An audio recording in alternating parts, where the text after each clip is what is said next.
반갑습니다. 오늘도 제 이야기를 찾아주신 여러분, 진심으로 환영합니다. 귀로 듣는 이야기, 지금 시작합니다. 이야기를 시작하기에 앞서 구독, 좋아요는 이야기 제작에 큰 힘이 됩니다. 잊지 말고 꼭 눌러주시면 감사하겠습니다. 제가 오늘 준비한 이야기는 조선 팔도 어디에서도 들어보지 못한 아주 희한한 효자문에 관한 이야기입니다. 제목은 밤에 피는 효자문입니다. 이 이야기는 제가 직접 겪은 일은 아니나 제 증조할아버지의 함자를 걸고 전해 내려온 아주 은밀한 야담이니 눈을 지그시 감고 선선한 밤바람을 느끼며 들어보시길 바랍니다. 세상에는 수많은 효자가 있고 나라에서 그 덕을 기리기 위해 세운 효자문이 곳곳에 서 있습니다. 그런데 제가 살던 고향 마을 뒷산 어귀에는 아주 이상한 효자문이 하나 있었습니다. 보통 효자문이라 하면 붉은 칠을 한 홍살문 아래 정려비가 세워져 엄숙한 분위기를 풍기기 마련인데 그 문은 해만 지면 이상한 향기를 풍기곤 했습니다. 마치 한겨울에도 흐드러지게 핀 매화 향기 같기도 하고 어찌 보면 누군가의 짙은 분내 같기도 한 그런 기묘한 향기였습니다. 그때 저는 과거 시험을 준비하던 가난한 선비였습니다. 이름은 김수현이라 했지요. 마을 사람들은 그 효자문을 두고 밤에 피는 효자문이라 불렀습니다. 낮에는 그저 평범한 나무 기둥에 불과했지만 달빛이 차오르는 밤이 되면 그 기둥에서 마치 살아있는 꽃이 피어나듯 은은한 빛이 감돈다는 소문 때문이었습니다. 하지만 누구 하나 그 문에 가까이 가려 하지 않았습니다. 그곳에는 죽은 자의 원혼이 서려 있다는 흉흉한 소문도 함께 돌았기 때문입니다. 어느 보름달이 유난히 밝던 밤이었습니다. 저는 독서실에서 책을 읽다 답답한 마음에 산책을 나섰습니다. 발길이 닿는 대로 걷다 보니 어느새 마을 어귀의 그 효자문 앞까지 다다르게 되었습니다. 달빛 아래 서 있는 효자문은 평소보다 훨씬 거대해 보였습니다. 그런데 정말이지 믿을 수 없는 광경이 제 눈앞에 펼쳐졌습니다. 그 낡고 딱딱한 나무 기둥 사이로 정말로 하얀 꽃송이들이 몽글몽글 피어오르고 있는 것이 아니겠습니까? 저는 제 눈을 의심했습니다. 헛것을 보는가 싶어 눈을 비비고 다시 보았지만 분명히 그곳에는 꽃이 있었습니다. 그런데 그 향기가 너무도 달콤하고 애절하여 저도 모르게 홀린 듯 문 안으로 발을 들이고 말았습니다. 그때였습니다. 효자문 뒤편에서 누군가 흐느끼는 소리가 들려왔습니다. 아주 가냘프고 고운 여인의 목소리였습니다.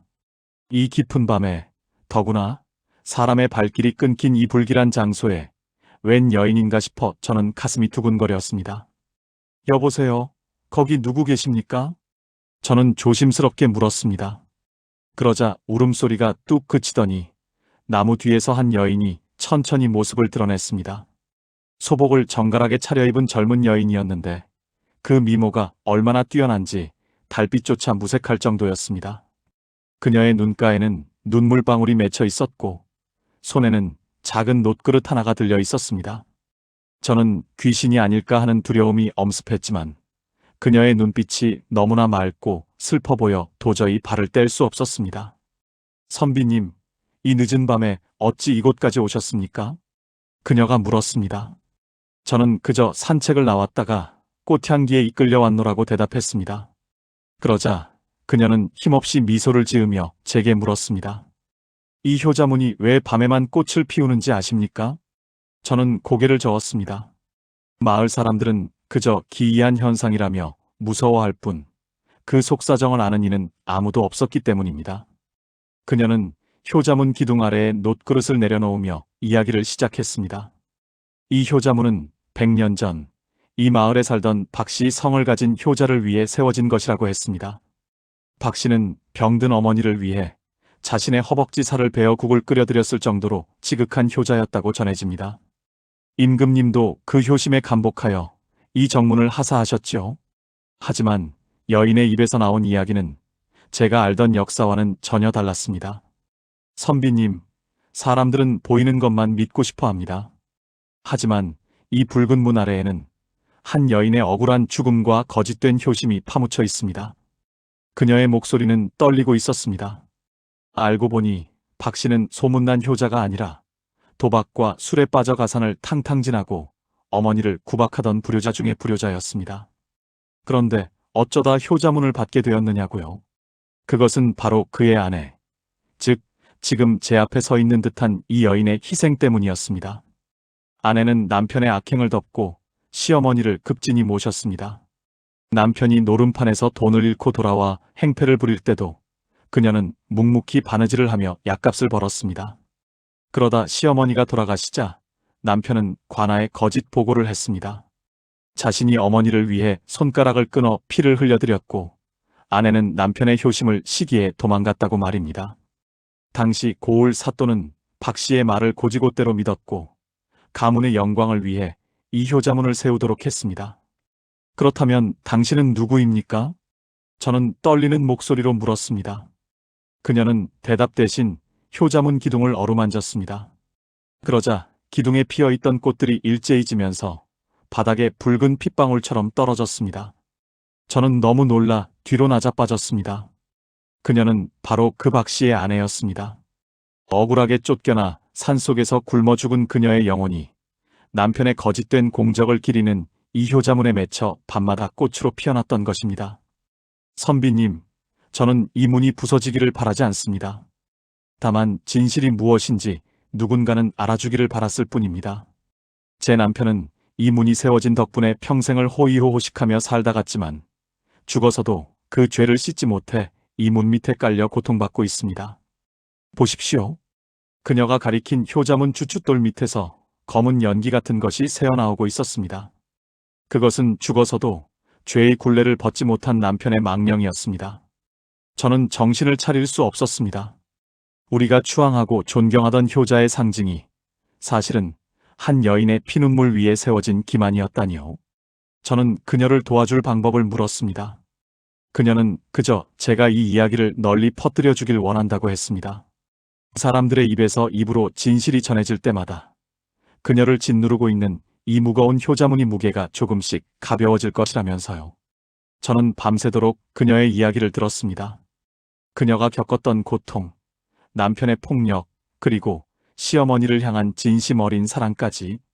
그녀는 불효자 남편을 원망하면서도 한편으로는 그를 가여워하고 있었습니다. 인간의 마음이란 참으로 알다가도 모를 일이지요. 새벽 닭이 울 무렵 그녀의 모습은 안개처럼 희미해지기 시작했습니다. 선비님, 잊지 말아 주십시오. 밤에 피는 꽃은 향기가 아니라 눈물입니다. 그 말을 남기고 그녀는 사라졌습니다. 다음 날 아침, 저는 다시 그 효자문을 찾았습니다. 밤의 환상적인 꽃들은 간데없고 그저 낡고 퇴락한 나무 문만이 덩그러니 서 있었습니다. 하지만 주춧돌 틈새를 자세히 보니 어젯밤 제가 본 붉은 꽃잎 하나가 끼어 있었습니다. 그것은 꿈이 아니었습니다. 저는 그날 이후로 붓을 들어 그녀의 이야기를 기록하기 시작했습니다. 하지만 이 이야기가 세상에 알려지는 것을 두려워하는 세력들이 있었습니다. 박씨 가문의 후손들은 이제 마을의 세도가가 되어 있었으니까요. 저는 신변의 위협을 느꼈지만 멈출 수 없었습니다. 밤마다 제 방 창가에는 그 달콤하고도 슬픈 매화 향기가 감돌았기 때문입니다. 그녀가 저를 지켜주고 있다는 확신이 들었습니다. 저는 짐을 싸서 마을을 떠나기로 결심했습니다. 더 넓은 세상에 나가 이 기막힌 사연을 전해야 했으니까요. 한양으로 향하는 길목에서 저는 다시 한번 뒤를 돌아보았습니다. 멀리 산 어귀에 서 있는 효자문이 마치 저에게 작별 인사를 건네는 것 같았습니다. 길을 걷던 중 저는 한 노승을 만났습니다. 노승은 제 얼굴을 한참이나 들여다보더니 혀를 찼습니다. 젊은 선비, 몸에서 죽은 여인의 향기가 진동을 하는구려. 어찌된 사연인지 물어도 되겠소? 저는 노승에게 그간의 일을 모두 털어놓았습니다. 노승은 허허 웃으며 지팡이를 휘둘렀습니다. 그것은 원한이 아니라 집착이요. 여인은 진실을 원하지만 남편의 망령은 그 진실이 밝혀지는 것을 죽기보다 싫어하고 있소. 조심하시오, 선비. 이제부터 당신의 뒤를 쫓는 것은 여인의 향기뿐만이 아닐 것이오. 노승의 말은 현실이 되었습니다. 한양으로 가는 길은 험난했습니다. 밤마다 누군가 제 뒤를 밟는 기척이 들렸고 주막에서 잠을 자려고 하면 문 밖에서 거친 숨소리가 들려왔습니다. 그것은 사람이 내는 소리가 아니었습니다. 마치 짐승이 으르렁거리는 듯한 증오에 찬 망령의 소리였습니다. 박 씨의 망령이 자신의 거짓 명성이 무너질까 두려워 저를 해치려 하는 것이 분명했습니다. 하지만 그때마다 어디선가 은은한 꽃향기가 풍겨오며 저를 감싸 안았습니다. 그러면 신기하게도 무겁던 공기가 맑아지고 무서운 소리도 잦아들었습니다. 여인이 저를 지켜주고 있었던 것입니다. 저는 두려움을 억누르며 걷고 또 걸었습니다. 그러다 경기도 어느 고을의 작은 사찰에 머물게 되었습니다. 그곳에서 저는 놀라운 사실 하나를 더 알게 되었습니다. 그 사찰의 벽화 속에 제가 본 그 여인과 똑 닮은 보살의 그림이 그려져 있었던 것입니다. 주지 스님께 여쭈어 보니 그 그림은 100년 전 어느 이름 모를 여인이 시주하여 그린 것인데 그 여인의 성이 바로 박 씨의 아내와 같은 성씨였다고 합니다. 스님은 제게 말씀하셨습니다. 인연이란 참으로 묘한 것이죠. 이 여인은 살아서는 고통받았으나 죽어서는 남을 구제하고자 하는 서원을 세웠던 모양입니다. 선비님이 겪은 일은 결코 우연이 아닙니다. 그녀는 자신의 억울함을 풀기 위해 선비님을 택한 것이 아니라 선비님의 맑은 기운을 빌려 남편의 죄를 씻어주고자 하는 것입니다. 저는 큰 깨달음을 얻었습니다. 그녀가 원한 것은 복수가 아니라 용서와 정화였습니다. 밤에 피는 효자문의 꽃은 남편의 죄악을 덮어주려는 그녀의 자비심이 피워낸 것이었습니다. 저는 한양에 도착하자마자 가장 유명한 야담가를 찾아갔습니다. 그리고 제가 겪은 모든 일을 상세히 들려주었습니다. 이야기는 순식간에 도성 안팎으로 퍼져나갔습니다. 사람들은 효자 박 씨의 이야기가 사실은 가짜였다는 사실에 경악했고 이름 없는 아내의 숭고한 희생에 눈물을 흘렸습니다. 드디어 소문은 대궐 안까지 흘러들어갔습니다. 당시 임금님은 이례적으로 조사를 명하셨고 100년 전의 기록을 샅샅이 뒤지게 하셨습니다.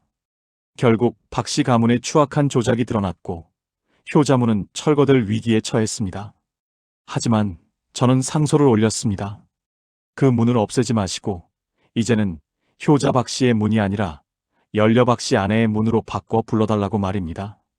임금님께서는 제 청을 기꺼이 받아들여 주셨습니다. 효자문은 이제 연려문으로 다시 태어났습니다. 저는 다시 고향 마을로 내려갔습니다. 마을 입구에 서 있던 그 낡고 어두웠던 문은 이제 새롭게 단장되어 찬란한 빛을 내뿜고 있었습니다. 그런데 정말 신기한 일은 그날 밤에 일어났습니다. 제가 다시 그 문 앞에 섰을 때 더 이상 꽃은 피어나지 않았습니다. 향기 또한 사라졌습니다. 대신 그곳에는 아주 맑고 평온한 정적만이 감돌고 있었습니다. 그녀는 이제 한을 풀고 좋은 곳으로 떠난 것일까요? 저는 문득 서운한 마음이 들어 문 기둥을 가만히 쓸어보았습니다. 그런데 제 손바닥에 따스한 온기가 느껴졌습니다. 마치 누군가 제 손을 꼭 잡아주는 것 같은 느낌이었습니다. 고맙습니다, 선비님. 바람결에 그녀의 목소리가 들리는 듯 했습니다. 저는 그 자리에서 한참을 울었습니다. 세상이 알아주지 않아도 묵묵히 자신의 자리를 지키며 사랑을 실천했던 한 여인의 삶이 너무나 고귀하게 느껴졌기 때문입니다. 그 이후 저는 관직에 나가는 대신 평생을 떠돌며 전국에 숨겨진 의로운 이야기들을 수집하는 이야기꾼이 되었습니다. 이 밤에 피는 효자문 이야기는 제가 가장 아끼는 사연 중 하나입니다. 그런데 여러분, 이야기는 여기서 끝이 아닙니다. 제가 나이가 들어 다시 그 고을을 지나게 되었을 때 아주 기이한 노인을 한 명 만났습니다. 그 노인은 다해진 누더기를 입고 효자문 아래에서 매일같이 바닥을 닦고 있었습니다. 마을 사람들은 그를 미친 노인이라 불렀지만 저는 한눈에 알아볼 수 있었습니다. 그 노인의 눈빛에서 예전에 제가 보았던 그 검은 연기의 기운이 느껴졌기 때문입니다. 저는 노인에게 다가가 물었습니다. 어르신, 어찌하여 여기서 이토록 고생을 하고 계십니까? 노인은 저를 보더니 소스라치게 놀라며 바닥에 엎드려 빌기 시작했습니다. 제가 잘못했습니다. 제가 죽을 죄를 지었습니다. 제 아내의 이름을 돌려주십시오. 제가 그 문 뒤에 숨어 호강을 누렸습니다. 노인은 울부짖으며 자신의 가슴 등을 쳤습니다. 알고 보니 그 노인은 죽지 못해 이승을 떠도는 박 씨의 망령이 인간의 형상을 빌려 나타난 것이었습니다. 그는 아내의 자비로 지옥은 면했으나 평생을 이 문을 닦으며 참회해야 하는 벌을 받고 있었던 것입니다. 그는 저를 보며 구원을 요청했습니다. 하지만 저는 아무 말도 해줄 수 없었습니다. 죄를 짓는 것은 순간이나 그 죄를 씻는 데는 몇 세기라는 시간이 걸린다는 사실을 그를 보며 깨달았을 뿐입니다. 밤은 깊어가고 저의 이야기도 이제 중반을 넘어서고 있습니다. 여러분은 이 이야기를 들으며 어떤 생각을 하고 계시는지요? 진정한 효란 무엇일까요? 그리고 진정한 사랑이란 무엇일까요? 껍데기뿐인 명성보다는 진실한 마음 하나가 더 중요하다는 것을 우리는 종종 잊고 삽니다. 그 박씨 아내의 영혼은 지금쯤 하늘나라에서 예쁜 꽃밭을 거닐고 있겠지요. 그런데 제가 최근에 들은 소문에 의하면 그 연려문이 있는 마을에 요즘 다시 이상한 일이 벌어지고 있다고 합니다. 이제는 꽃이 아니라 달빛이 비칠 때마다 문 위에 푸른 새 한 마리가 나타나 구슬프게 노래를 부른다고 하더군요. 그 새의 노래를 들은 사람들은 모두 자기도 모르게 부모님과 처자식의 얼굴이 떠올라 눈물을 흘린다고 합니다. 저는 그 소문을 듣고 다시 길을 떠날 채비를 하고 있습니다. 그 푸른 새는 또 어떤 사연을 품고 우리에게 나타난 것일까요? 혹시 그 박씨가 드디어 참회를 끝내고 새가 된 것일까요? 아니면 또 다른 억울한 사연이 그 문에 맺힌 것일까요? 이야기는 꼬리에 꼬리를 물고 이어지는 법입니다. 이제 저는 짐을 꾸려 그 마을로 향하는 배에 오르려 합니다. 강바람이 차갑지만 제 가슴은 설레고 있습니다. 또 어떤 놀라운 야담이 저를 기다리고 있을지 궁금하거든요. 여러분도 궁금하시지 않습니까? 그 푸른 새의 정체와 그 마을에서 새로 피어오르는 기묘한 사건들 말입니다. 제가 그곳에 도착하면 가장 먼저 소식을 전해드리겠습니다. 길 위에서 만나는 인연들은 언제나 예상치 못한 교훈을 남기곤 하지요. 지금 밖을 보십시오. 달이 아주 높게 떴습니다. 어쩌면 여러분의 집 근처 어딘가에도 밤에만 피어나는 비밀스러운 문이 있을지도 모릅니다. 부모님께 못다한 말이 있거나 사랑하는 이에게 전하지 못한 진심이 있다면 이 밤이 가기 전에 꼭 전해보시길 바랍니다. 진심은 세월이 흘러도 변하지 않는 꽃향기와 같아서 언젠가는 반드시 상대방의 마음속에 가닿기 마련이니까요. 자, 이제 배가 움직이기 시작합니다. 물결치는 소리가 들리시나요? 저 멀리 안개 속에서 은은한 푸른 빛이 새어나오는 것이 보이는 듯합니다. 그 빛을 따라 저는 더 깊은 이야기의 속으로 들어가 보려 합니다. 다음 이야기는 훨씬 더 기괴하고도 놀라운 내용이 될 것 같습니다. 그 마을에 도착하자마자 만난 수상한 노파의 이야기부터 시작해 볼까 합니다. 그 노파는 제 눈을 보자마자 이렇게 말했거든요. 드디어 올 사람이 왔구먼. 효자문이 피를 흘리고 있어. 이 말 한마디가 저를 얼마나 소름 끼치게 했는지 모릅니다. 피를 흘리는 효자문이라니 꽃이 피던 그 문에 대체 무슨 일이 생긴 걸까요? 궁금하시다면 조금만 기다려 주십시오. 이제 곧 그 비밀의 문이 다시 열릴 테니까요. 어둠 속을 헤치고 나아가는 배 위에서 저도 잠시 눈을 붙여야겠습니다. 꿈속에서라도 그 여인을 다시 만날 수 있다면 물어보고 싶은 것이 참 많습니다. 당신은 정말 행복해졌느냐고, 그리고 남아있는 우리는 어떻게 살아가야 하느냐고 말입니다. 여러분도 편안한 밤 되시길 바랍니다. 이야기는 계속됩니다. 다음 장에서 우리는 더 깊은 진실과 마주하게 될 것입니다. 저 안개 너머에서 기다리고 있는 것은 과연 희망일까요? 아니면 또 다른 비극의 시작일까요? 궁금증을 품은 채 잠시 쉬어가기로 하지요. 하지만 잊지 마십시오. 밤에 피는 꽃은 눈물이었으나 그 눈물이 닦인 자리에는 반드시 새로운 생명이 싹튼다는 사실을 말입니다. 저 멀리 들려오는 저 새소리가 들리십니까? 푸른 새의 노래가 가까워지고 있습니다. 이제 곧 그 마을의 어귀에 닿을 모양입니다. 자, 저와 함께 그 미지의 마을로 들어가 보시겠습니까? 다음 사연이 지금 바로 시작됩니다. 배가 강가에 닿자마자 저는 서둘러 무트로 올라왔습니다. 안개가 자욱한 나루터에는 아까 제가 말씀드린 그 노파가 마치 저를 기다리고 있었던 것처럼 웅크리고 앉아 있었습니다. 노파의 주름진 얼굴에는 형언할 수 없는 공포와 슬픔이 뒤섞여 있었죠. 제가 다가가자 노파는 제 도포 자락을 붙잡으며 애원했습니다. 선비님, 제발 그 문을 막아주세요. 밤마다 붉은 눈물이 흘러넘쳐 마을을 삼키려 하고 있습니다. 저는 노파를 진정시키며 마을 안쪽으로 발걸음을 옮겼습니다. 마을로 들어서는 길은 예전과는 사뭇 달랐습니다. 한때 평화롭고 정겨웠던 길목마다 기괴한 기운이 서려 있었고 집집마다 대문은 굳게 닫혀 있었습니다.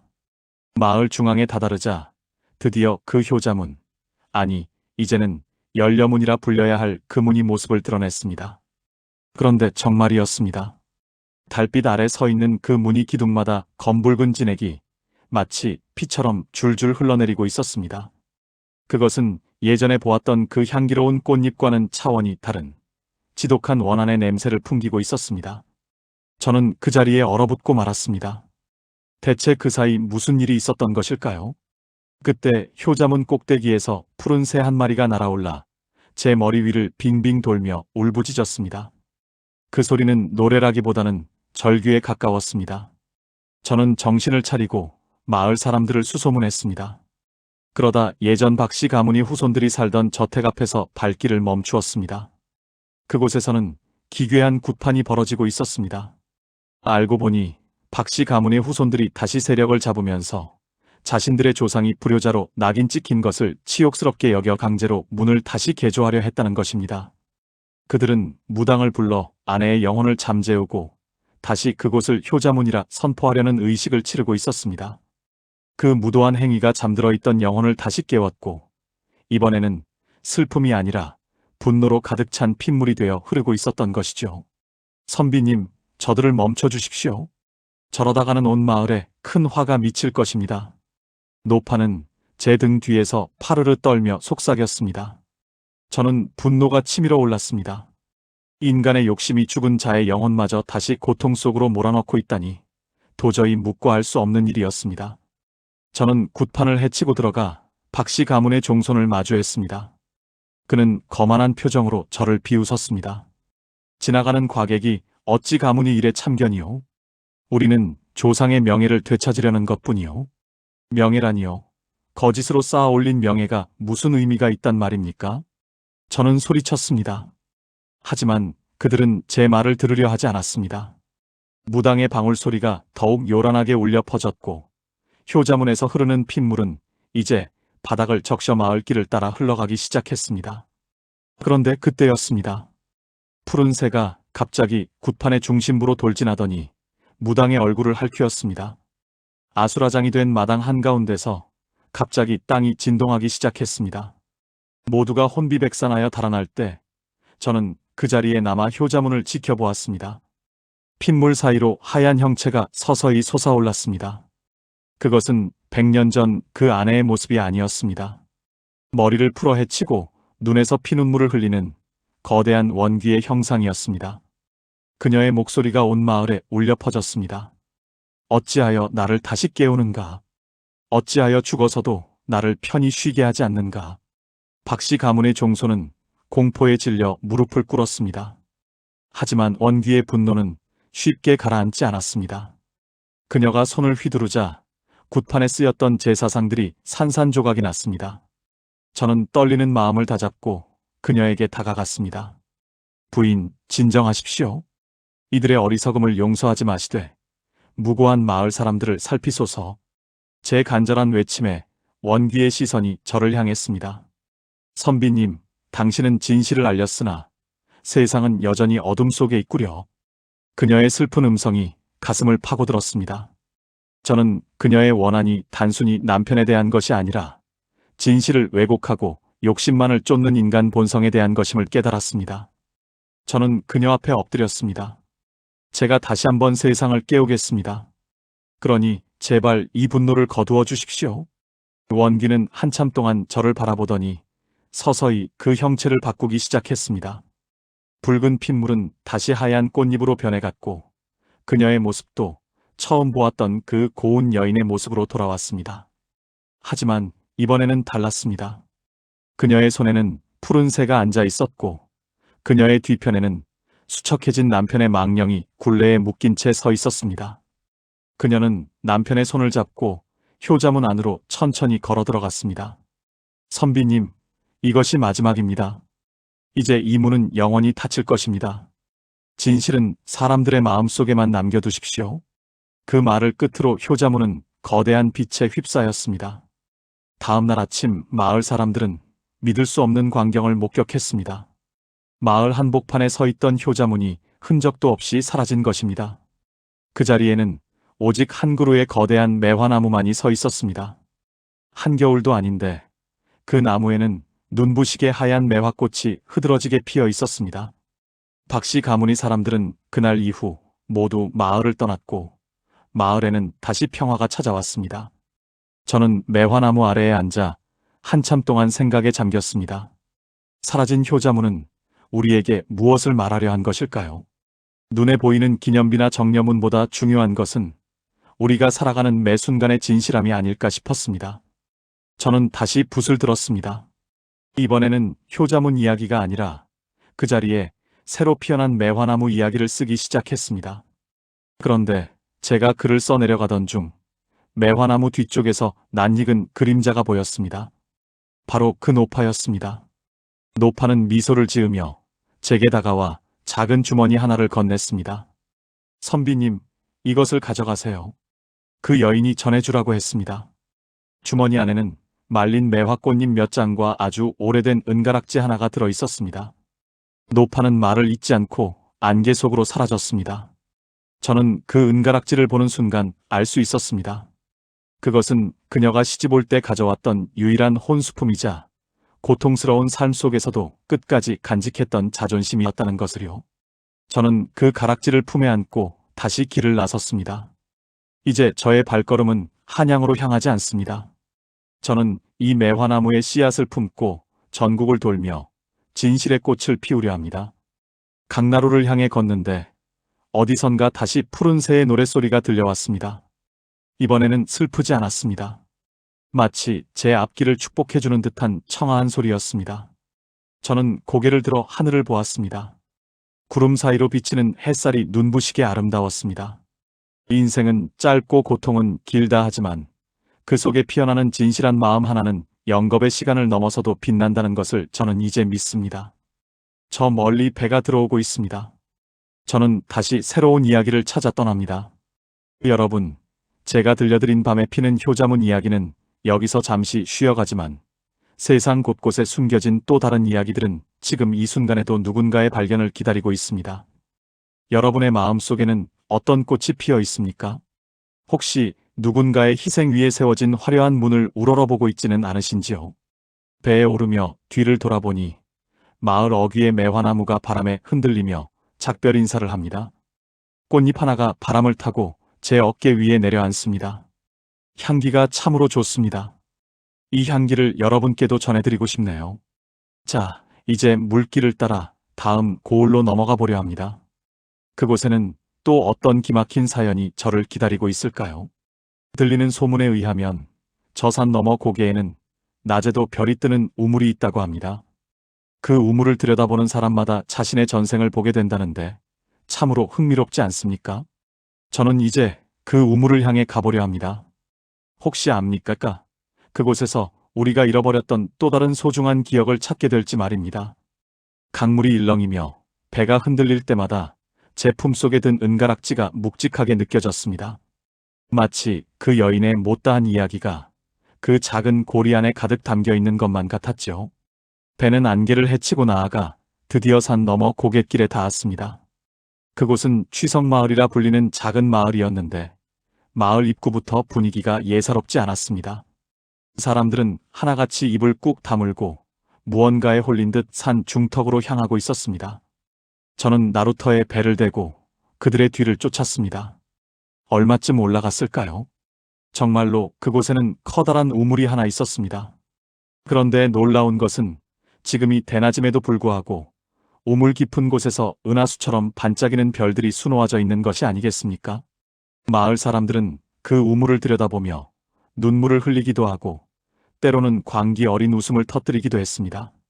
저는 조심스럽게 한 노인에게 물었습니다. 어르신, 저 우물에는 대체 무엇이 들어있기에 사람들이 저토록 매달리는 것입니까? 노인은 하고 침을 뱉더니 저를 쏘아보았습니다. 선비님은 보이지 않으시오. 저 우물 안에는 우리가 잃어버린 소중한 사람들의 얼굴이 들어있어. 죽은 어미도 떠나간 정인도 저 안에 다 들어있단 말이오. 저는 소름이 돋았습니다. 하지만 동시에 제 품속의 은가락지가 뜨겁게 달아오르는 것을 느꼈습니다. 마치 저 우물 속으로 저를 부르는 것 같았죠.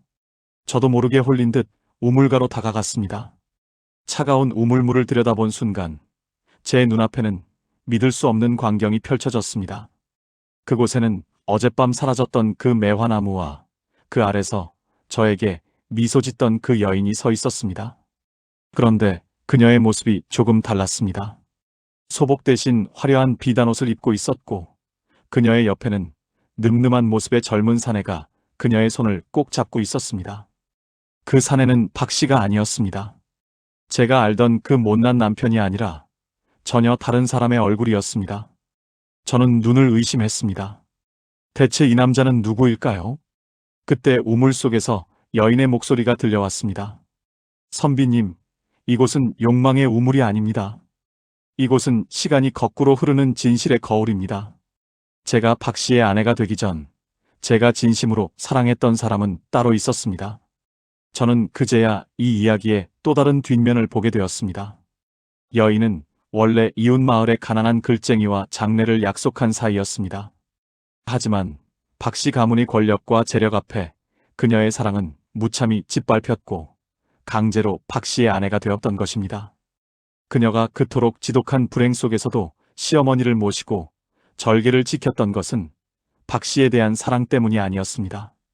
자신의 사랑이 더럽혀지지 않기를 바라는 고귀한 자존심이었던 것입니다. 우물 속에서 보이는 그 젊은 사내는 바로 그녀의 정인이었습니다. 그는 그녀가 시집가던 날 스스로 목숨을 끊었고 그 영혼이 푸른 새가 되어 그녀의 곁을 맴돌았던 것입니다. 제가 보았던 그 푸른 새, 밤마다 효자문 위에서 노래하던 그 새가 바로 그녀의 정인이었다니요. 저는 가슴이 미어지는 것 같았습니다. 선비님, 이제 이 은가락지를 우물 속으로 던져주세요. 그녀가 간곡히 청했습니다. 이 가락지만 있으면 저는 영원히 이승과 저승 사이를 떠돌며 고통받아야 합니다. 이것은 박 씨가 저에게 강제로 끼워준 속박의 고리입니다. 저는 깜짝 놀랐습니다. 저는 이것이 그녀의 소중한 유품인 줄로만 알았는데 사실은 그녀를 억누르던 족쇄였던 것입니다. 저는 망설임 없이 주머니에서 은가락지를 꺼냈습니다. 그런데 그 순간 우물가에 모여있던 마을 사람들이 갑자기 저를 향해 달려들기 시작했습니다. 그 가락지를 우리에게 줘라. 그것만 있으면 우리는 더 오래 우물을 볼 수 있다. 그들의 눈은 이미 이성을 잃고 붉게 충혈되어 있었습니다. 그들은 우물 속의 환상에 중독되어 현실을 잊어버린 가련한 망령들과 다름없었습니다. 저는 사람들을 뿌리치고 우물 안으로 가락지를 던졌습니다. 퐁당하는 소리와 함께 가락지가 물속으로 가라앉자 우물 안에서 찬란한 빛이 뿜어져 나왔습니다. 마을 사람들은 그 빛에 눈이 멀어 뒤로 낮아빠졌고 대낮에도 빛나던 별들이 하나둘씩 꺼지기 시작했습니다. 우물은 이제 평범한 물로 돌아왔습니다. 더 이상 사람들의 얼굴도 아름다운 환상도 보이지 않았습니다. 사람들은 허탈한 표정으로 하나둘 자리를 떠났습니다. 저는 그제야 안도의 한숨을 내쉬었습니다. 하지만 그것도 잠시 제 뒤에서 누군가 낮은 목소리로 저를 불렀습니다. 선비님, 참으로 대단한 일을 하셨구려. 뒤를 돌아보니 그곳에는 삿갓을 깊게 눌러 쓴 한 남자가 서 있었습니다. 그의 손에는 낡은 피리 하나가 들려 있었죠. 그는 스스로를 만파식적의 후예라고 소개했습니다. 선비님이 방금 던진 그 가락지는 단순한 반지가 아닙니다. 그것은 이 마을의 정기를 빨아들이던 악의 근원이었습니다. 그의 말에 따르면 박 씨 가문은 대대로 흑마술을 부려 죽은 사람들의 원혼을 이용해 불을 축적해왔다고 합니다. 효자문도 이 별뜨는 우물도 모두 사람들의 눈을 속여 정기를 뺏기 위한 장치였다는 것이죠. 제가 그 가락지를 우물에 던짐으로써 비로소 그 저주가 풀린 것이었습니다. 하지만 선비님, 아직 기뻐하기엔 이릅니다. 가락지가 사라졌으니 이제 그들이 직접 나타날 것입니다. 박 씨 가문의 진짜 주인들 말입니다. 남자는 피리를 입에 대고 한 곡조를 불기 시작했습니다. 그 소리는 구슬프면서도 강인한 힘이 느껴졌습니다. 피리 소리가 퍼져나가자 산속의 안개가 걷히고 거대한 저택의 잔해가 모습을 드러냈습니다. 그곳은 수십 년 전 화재로 사라졌다고 전해지는 박씨 가문이 본가였습니다. 그런데 폐허가 된 그곳에서 수많은 불빛이 하나둘 켜지기 시작했습니다. 죽은 자들이 돌아오고 있었습니다. 저는 공포에 몸을 떨었지만 피리를 부는 남자는 담담하게 저를 이끌었습니다. 두려워 마시오. 진실을 밝히는 붓을 가진 자는 그 어떤 칼날보다 강한 법이오. 우리는 폐허가 된 저택 안으로 들어갔습니다. 그곳에는 썩지 않은 시신들이 정갈하게 앉아 마치 살아있는 사람들처럼 연회를 즐기고 있었습니다. 그들 중앙에는 예전에 제가 보았던 그 못난 남편 박씨가 거만한 표정으로 앉아 있었습니다. 그는 저를 보더니 비릿한 웃음을 지었습니다. 또 만났군. 나의 비밀을 파헤치던 선비여. 그는 이미 인간이 아니었습니다. 수백 년의 세월 동안 사람들의 정기를 먹고 살아온 괴물과도 같았습니다. 그는 자신의 아내를 제물로 바쳐 영생을 누려왔던 것입니다. 선비, 내가 내 아내의 영혼을 풀어주었다고 생각하느냐? 천만에 그녀는 이제 영원히 나의 지옥에서 불타게 될 것이다. 그의 외침과 동시에 저택의 바닥에서 검은 손들이 솟아올라 제 다리를 붙잡았습니다. 저는 필사적으로 저항했지만 힘이 부족했습니다. 그때 제 품속에서 은은한 매화 향기가 다시 풍겨나오기 시작했습니다. 가락지는 던졌지만 그녀가 고맙다며 건네주었던 매화 꽃잎 한 장이 제 도포 자락에 남아 있었던 것입니다. 그 꽃잎이 빛을 내기 시작하자 검은 손들이 녹아내렸습니다. 피리를 부는 사내의 곡조는 더욱 빨라졌고 저택의 기둥들이 흔들리기 시작했습니다. 박씨는 괴성을 지르며 제게 달려들었습니다. 저는 본능적으로 손에 쥐고 있던 붓을 휘둘렀습니다. 먹물이 그의 얼굴에 튀자 마치 독에게 닿은 듯 그의 살점이 타들어가기 시작했습니다. 붓은 칼보다 강하다는 말이 사실이었습니다. 제가 진실을 기록하던 그 붓에는 수많은 사람의 믿음과 염원이 담겨 있었기 때문입니다. 박씨의 육신은 서서히 무너져 내렸고 그가 가두어 두었던 수많은 원혼이 빛이 되어 하늘로 올라갔습니다. 그 중에는 제가 그토록 찾았던 그 여인과 그녀의 정인도 있었습니다. 두 사람은 하늘 위에서 서로의 손을 꼭 잡고 저를 향해 고개를 숙였습니다. 그들의 미소는 세상 그 무엇보다 평온해 보였습니다. 저택은 완전히 붕괴하였고 정신을 차려보니 저는 다시 평범한 산 중턱에 서 있었습니다. 피리를 불던 산에는 어느덧 사라지고 없었습니다. 저는 마을로 내려왔습니다. 우물은 말라버렸고 사람들은 마치 깊은 잠에서 깨어난 듯 멍한 표정으로 서로를 바라보고 있었습니다. 더 이상 별은 뜨지 않았지만 사람들의 눈동자에는 잃어버렸던 생기가 돌기 시작했습니다. 저는 마을 어귀에 서서 마지막으로 그 산을 올려다보았습니다. 이제야 모든 것이 끝난 것일까요?